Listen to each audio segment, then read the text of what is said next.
Hello, everybody. Welcome to today's reading through the Bible in 365.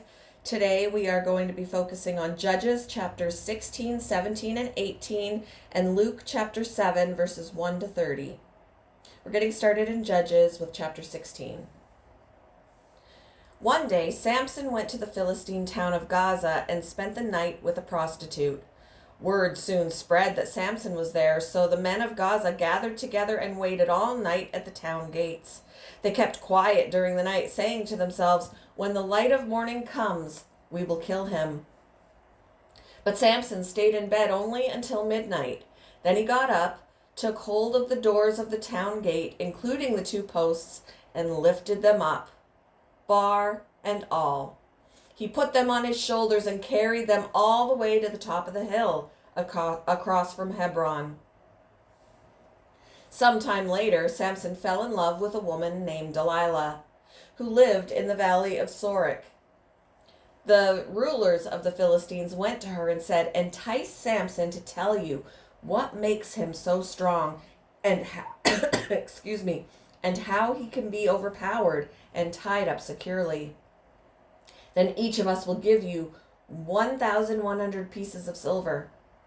So Delilah said to Samson, "Please tell me what makes you so strong and what it would take to tie you up securely." Samson replied, "If I were tied up with 7 new bowstrings that have not yet been dried, I would become as weak as anyone else." So the Philistine rulers brought Delilah 7 new bowstrings, and she tied Samson up with them. She had hidden some men in one of the inner rooms of her house, and she cried out, "Samson, the Philistines have come to capture you!" But Samson snapped the bowstrings as a piece of string snaps when it is burned by fire. So the secret of his strength was not discovered.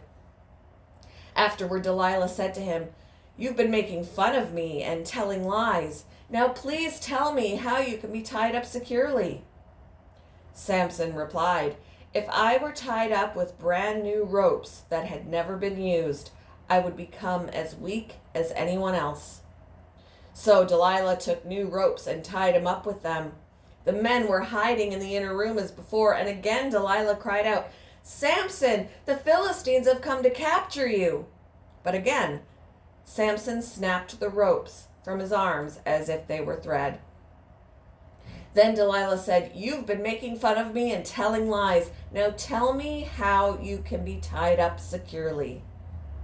Samson replied, "If you were to weave the 7 braids of my hair into the fabric on your loom and tighten it with the loom shuttle, I would become as weak as anyone else." So while he slept, Delilah wove the 7 braids of his hair into the fabric.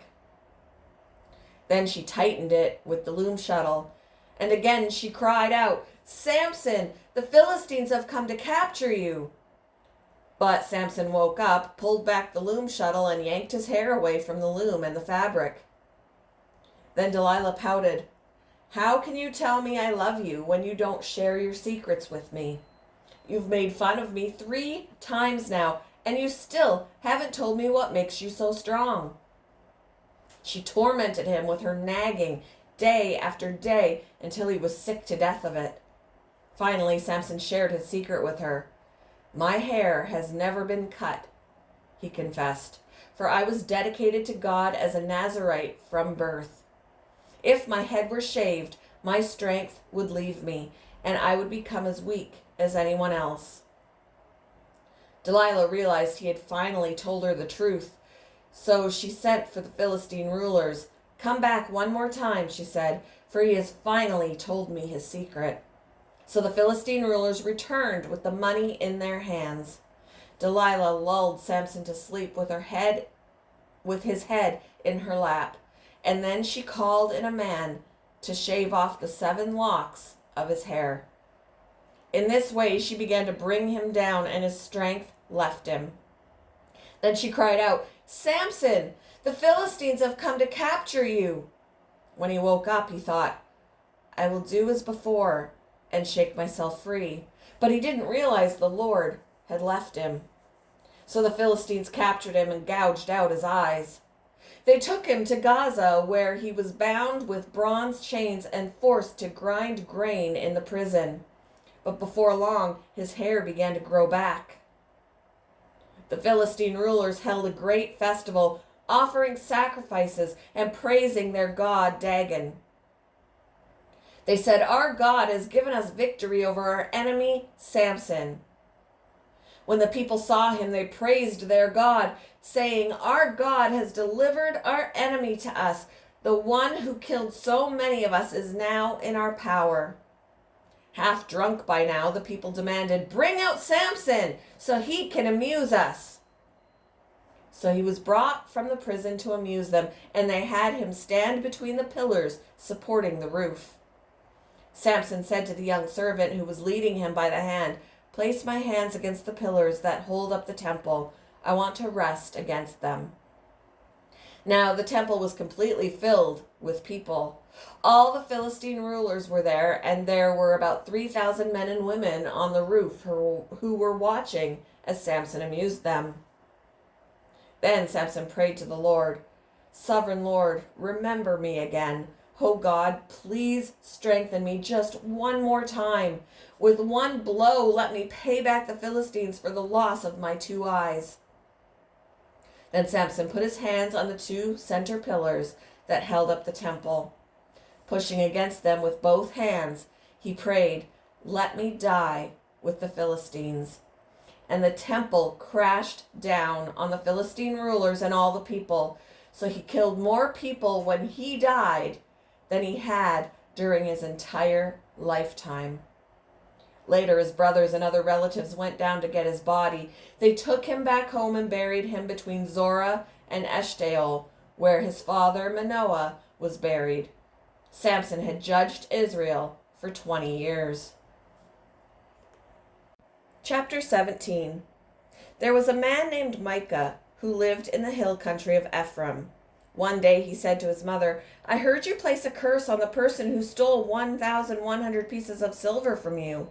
Well, I have the money. I was the one who took it." "The Lord bless you for admitting it," his mother replied. He returned the money to her, and she said, "I now dedicate these silver coins to the Lord. In honor of my son, I will have an image carved and an idol cast." So when he returned the money to his mother, she took 200 silver coins and gave them to a silversmith, who made them into an image of an idol. And these were placed in Micah's house. Micah set up a shrine for the idol, and he made a sacred ephod and some household idols. Then he installed one of his sons as his personal priest. In those days, Israel had no king. All the people did whatever seemed right in their own eyes. One day, a young Levite who had been living in Bethlehem in Judah arrived in that area. He had left Bethlehem in search of another place to live. And as he traveled, he came to the hill country of Ephraim. He happened to stop at Micah's house as he was traveling through. "Where are you from?" Micah asked him.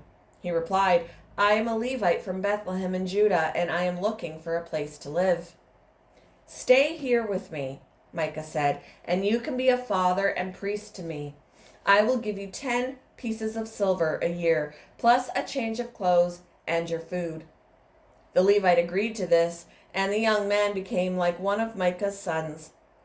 So Micah installed the Levite as his personal priest, and he lived in Micah's house.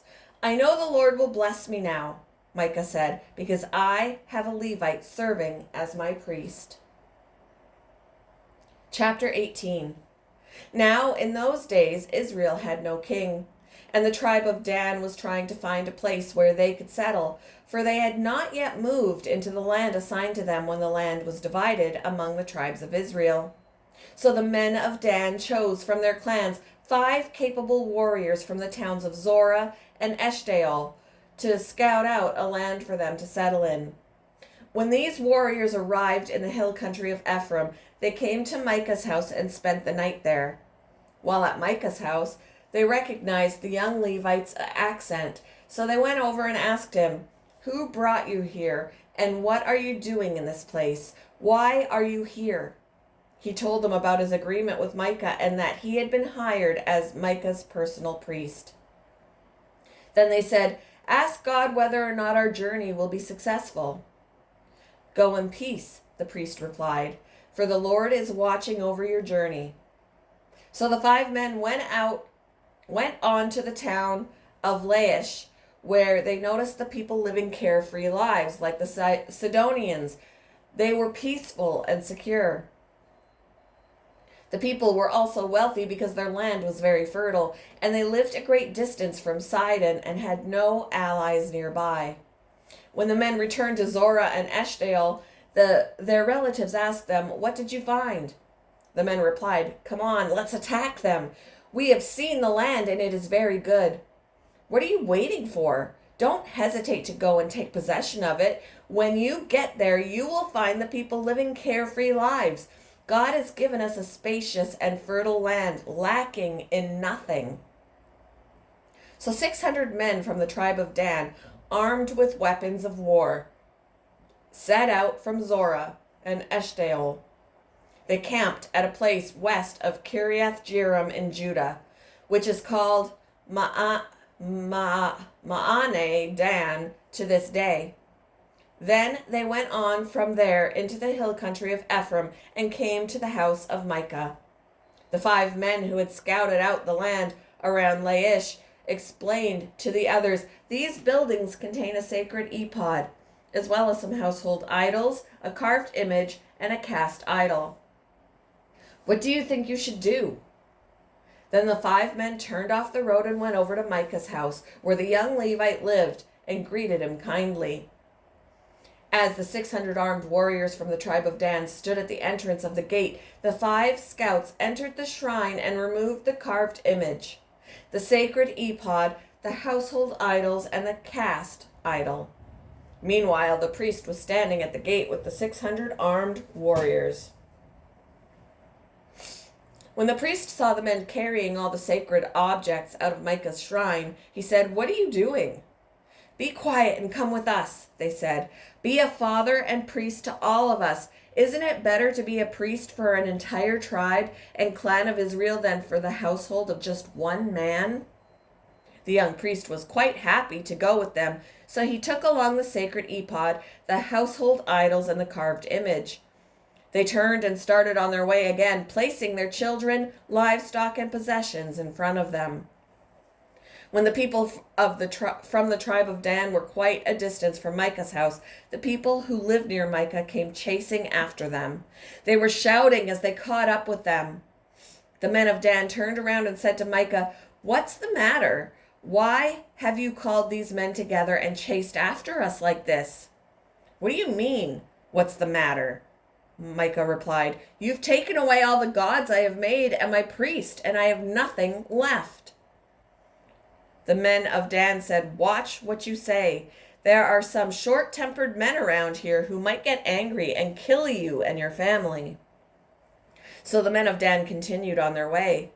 When Micah saw that there were too many of them for him to attack, he turned around and went home. Then, with Micah's idols and his priest, the men of Dan came to the town of Laish, whose people were peaceful and secure. They attacked with swords and burned the town to the ground. There was no one to rescue the people, for they lived a great distance from Sidon and had no allies nearby. This happened in the valley near Beth Rehob. Then the people of the tribe of Dan rebuilt the town and lived there. They renamed the town Dan after their ancestor, Israel's son, but it had originally been called Laish. Then they set up the carved image, and they appointed Jonathan, son of Gershom, son of Moses, as their priest. This family continued as priests for the tribe of Dan until the exile. So Micah's carved image was worshipped by the tribe of Dan as long as the tabernacle of God remained at Shiloh. Moving on to Luke chapter 7, verses 1 to 30. When Jesus had finished saying all this to the people, he returned to Capernaum. At that time, the highly valued slave of a Roman officer was sick and near death. When the officer heard about Jesus, he sent some respected Jewish elders to ask him to come and heal his slave. So they earnestly begged Jesus to help the man. "If anyone deserves your help, he does," they said, "for he loves the Jewish people and even built a synagogue for us."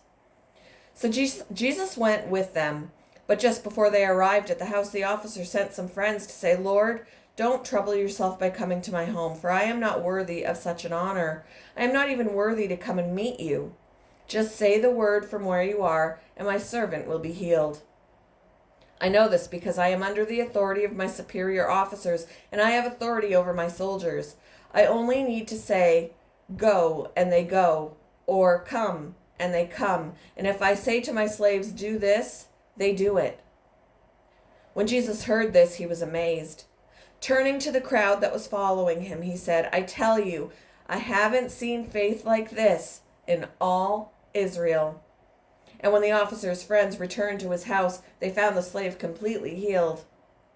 Soon afterward, Jesus went with his disciples to the village of Nain, and a large crowd followed him. A funeral procession was coming out as he approached the village gate. The young man who had died was a widow's only son, and a large crowd from the village was with her. When the Lord saw her, his heart overflowed with compassion. "Don't cry," he said.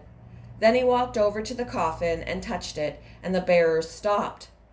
"Young man," he said, "I tell you, get up." Then the dead boy sat up and began to talk, and Jesus gave him back to his mother. Great fear swept the crowd, and they praised God, saying, "A mighty prophet has risen among us, and God has visited his people today." And the news about Jesus spread throughout Judea and the surrounding countryside. The disciples of John the Baptist told John about everything Jesus was doing.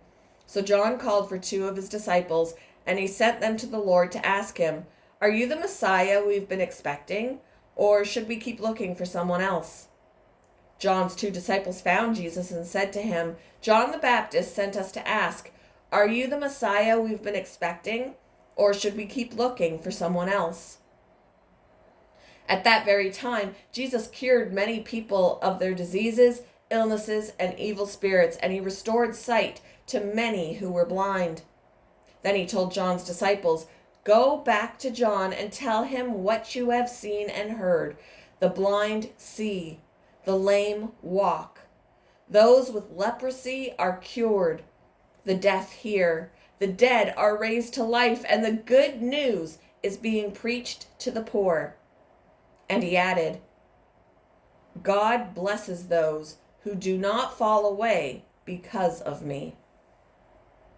After John's disciples left, Jesus began talking about him to the crowds. "What kind of man did you go into the wilderness to see? Was he a weak reed swayed by every breath of wind? Or were you expecting to see a man dressed in expensive clothes?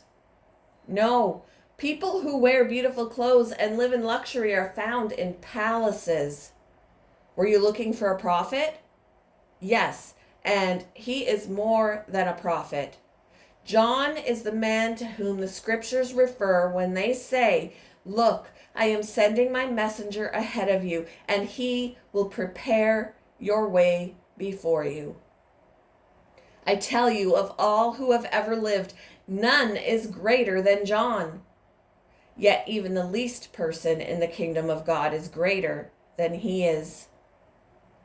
When they heard this, all the people, even the tax collectors, agreed that God's way was right, for they had been baptized by John. But the Pharisees and experts in religious law rejected God's plan for them, for they had refused John's baptism.